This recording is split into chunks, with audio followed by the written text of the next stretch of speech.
We're just getting reports that there's been an accident on the N1 highway around Noga Hill Hotel involving some 4 cars, and we call on the security agencies to make sure that in this very rainy or wet day, they try to also get some hand on it. As far as we're concerned, the Legon-Shiashi Road is also witnessing some difficulties. Water has locked in some sectional parts, resulting in some roads which usually would have been going either way becoming single lanes, for which that whoever wants to pass would have to go through on one lane, and so one lane blocked because of the flood waters. It just also shows that planning in our capital has become a lot more difficult. We're not getting the right permits, and as a result of that, we're building anywhere. But maybe you're watching, you're monitoring us, you want to send us a lot more of those real pictures you're witnessing. Of course, the WhatsApp platform is available, and the number 0560-800,000 is there for you to send us those pictures. But let's get to this very situation. There's been an extradition process for a UK fugitive. He's called Mr. McDermott. Apparently, David McDermott was involved in £71 million value of street cocaine that would have been unleashed onto the streets of the United Kingdom.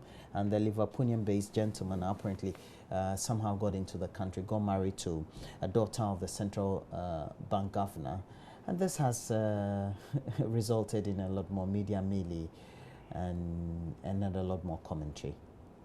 Yeah, thank you very much, Roland. Roland, I have read about it. I've heard it again being said. And I remember the last week or so you were on him, or well, on the central bank, I should say, about the DKM saga. But let's just move on to this very subject. Yeah, if you look at, you see, in Ghana, sometimes we leave the substance of the cases and we discuss the peripheral. Exactly. Issues. This is an issue concerning a foreign national married to a Ghanaian national.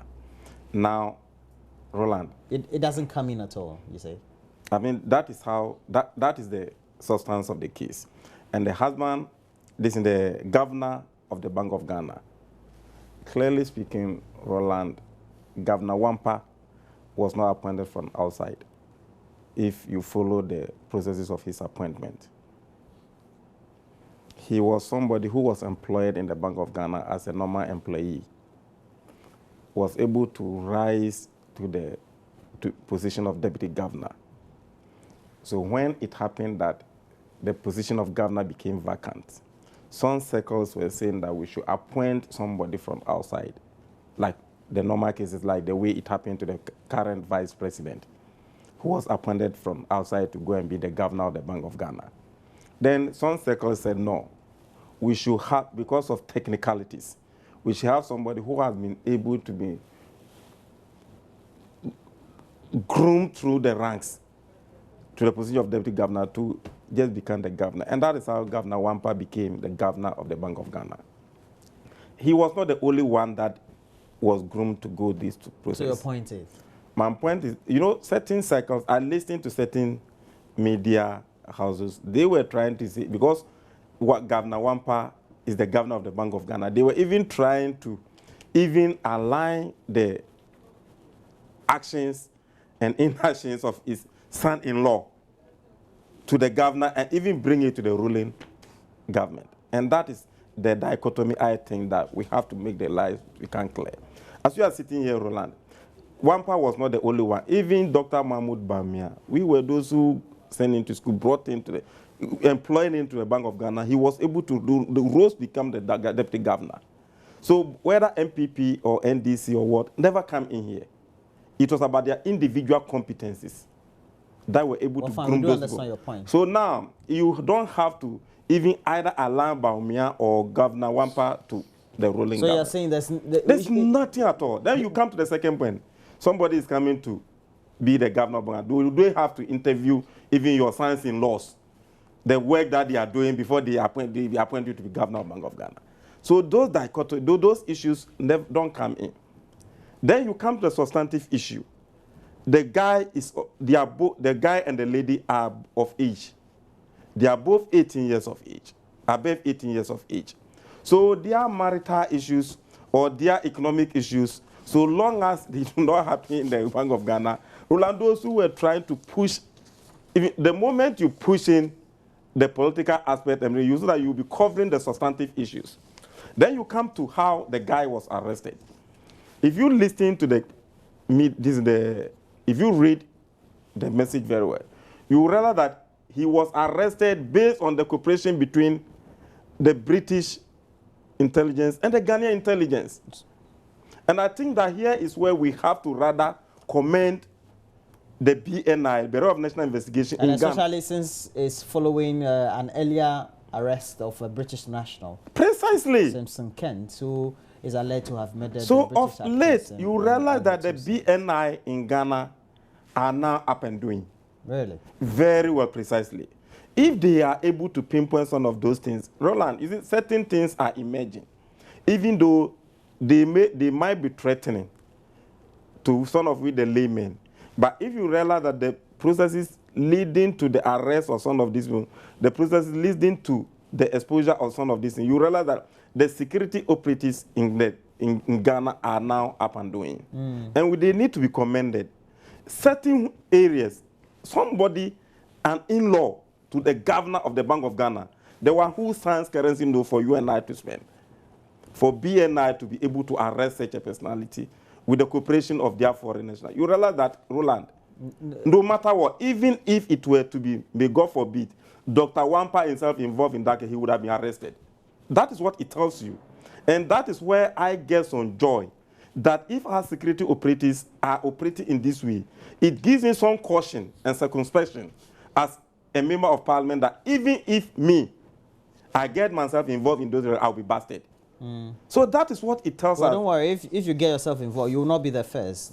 We have history of a member of parliament who has been arrested, involved. So instead of commending the BNI and telling them to do more of those things and making sure that our country does not become a fertile ground for some of those fugitives that they operate, they involve themselves in some of those illegalities in certain countries and run because of Ghanaian hospitality, cannot be hiding here, cannot be marrying here. No, Roland.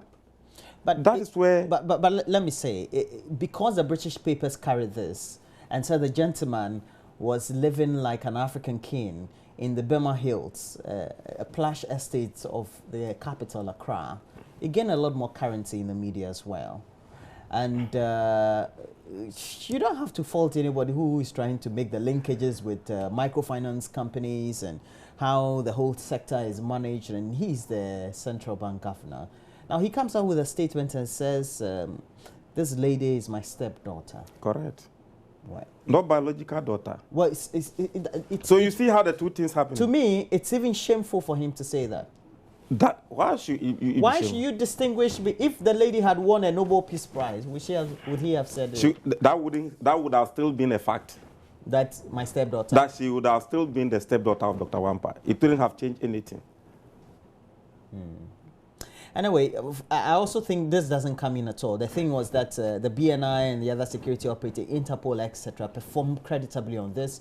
And this is the second or third or a number of cases they've been cooperating with various international agencies. And it gives us a sense of joy. And this has been put rightly by the British High Commissioner to Ghana, John Benjamin, who says the collaboration between Ghana and British security officials to arrest the UK fugitives who escaped to Ghana has been extremely helpful.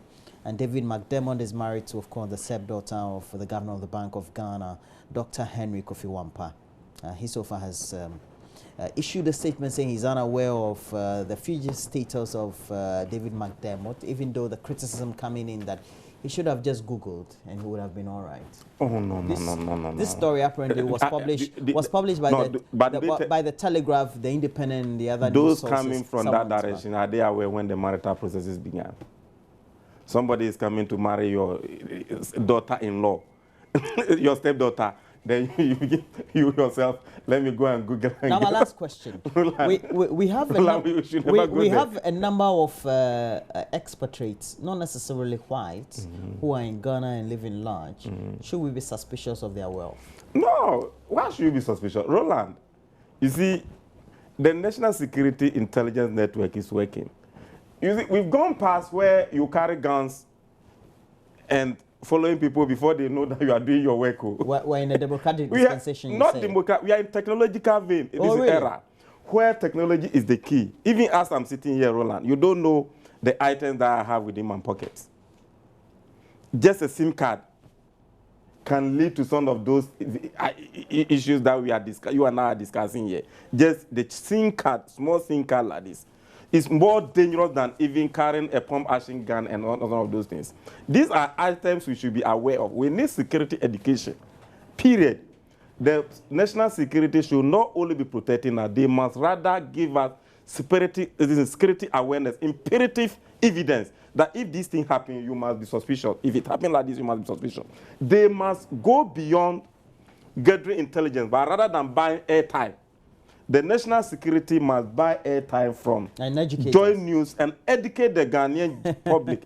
Like, look, these are the operatives, these are the items, the strategies, and all those things. I think you're right. Exactly. I think you're that right. is where we have got. And you're also saying that these are steps like having the interception of postal packets and telecommunication messages bill turn into law. Have you read? Even though we're told by criticism, and the Ghana Bar Association has rightly put it, that this very legislation is repressive, it is oppressive, it is inhibitive. And they also say that, for example, we have other quasi-laws that also tend to do almost the same thing, very parallel to what the objectives will be to this very law. No, Roland. If you listen to it very well, we are talking of lawful interception.